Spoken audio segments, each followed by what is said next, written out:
y a fort longtemps, la mention complémentaire Entretien des collections du patrimoine est née au lycée La Source de Nogent-sur-Marne, ce qui a donné le métier d'assistant technique en conservation préventive, pour tout type de matériaux.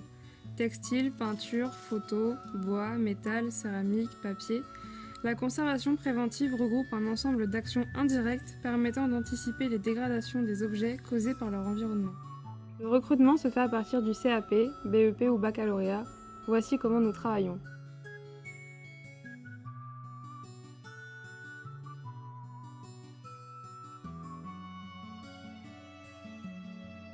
Je suis en train de dépoussiérer car c'est la première étape lorsqu'on reçoit un nouvel objet et surtout car la poussière est l'ennemi numéro 1 du papier. Elle contient plein de micro-organismes.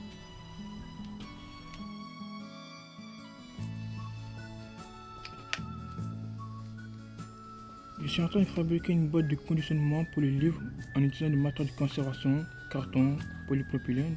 C'est la boîte qui s'adapte à l'objet et non l'inverse. On peut observer des taches rousses dues à l'acidité du papier. Les documents ont également le droit à un massage relaxant à la poudre de gomme, c'est très efficace pour enlever la poussière.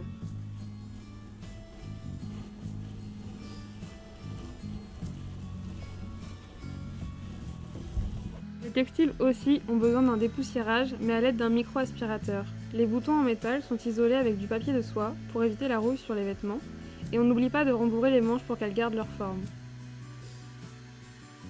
Il ne reste plus qu'à le mettre sur un cintre molletonné et poser des pièges à insectes avant de le ranger en réserve.